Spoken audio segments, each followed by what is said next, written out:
there's an interesting story to be said here. If we want to look at the future of attacking unions and what the effect will be, let's look at Mississippi. On the same day that Wisconsin Republicans used this possibly illegal maneuver to strip public workers of collective bargaining rights, the Michigan legislature blessed emergency powers on Rick Snyder to terminate municipal contracts across the state. Idaho joined Tennessee in seeking to curb teachers' unions. Ohio, other states pushed ahead with even tighter handcuffs on government employees.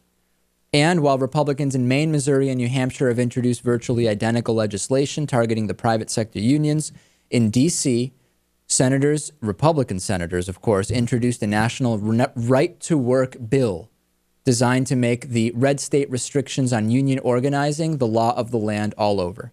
Now, I said, you know what? Let's figure out what that would be like. Let's do some actual research instead of just talking in the abstract. The numbers are not good. The numbers show that incomes, working conditions, and educational performance and health care are worst where union protection is weakest, and Republicans do best.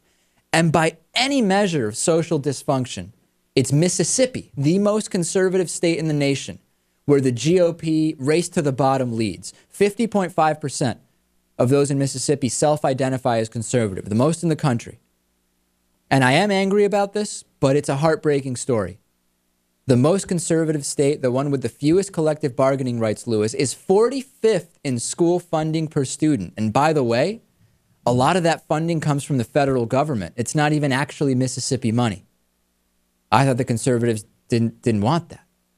Thought they wanted smaller federal government. So they say. Only 22% of fourth graders in Mississippi read at or above their level. By the eighth grade, it drops to 19%. Mississippi has the lowest mean score on the ACT college admissions test, which 96% of high school graduates take. And by the way, that's the cream of the crop because only 2 out of 3 even graduate high school in Mississippi.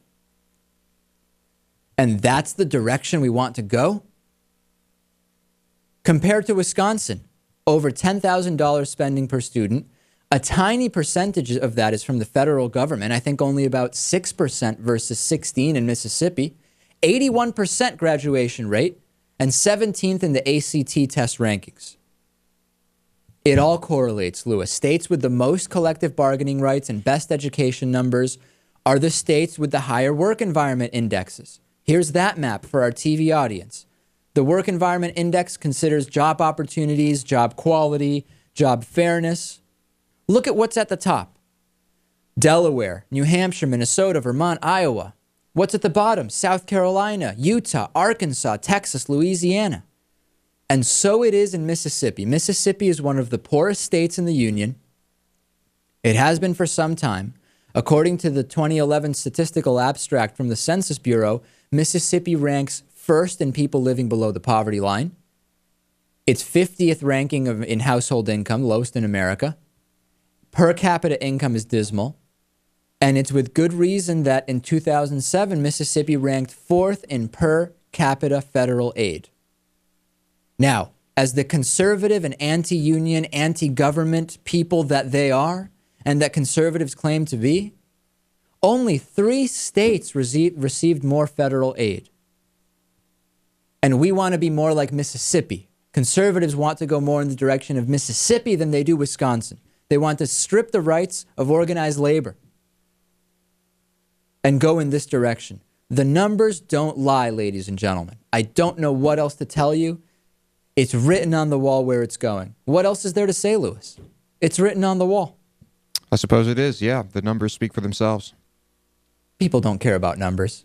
This is an ideological thing. People are ideologues, and the numbers aren't going to mean a thing to anybody. They'll mean things to me and to Lewis and to much of our audience. But to the people that are determined to see this destruction through... They'll have other numbers that they're talking about. Well, of course. No, they can create their own. They're entitled to their own facts, apparently.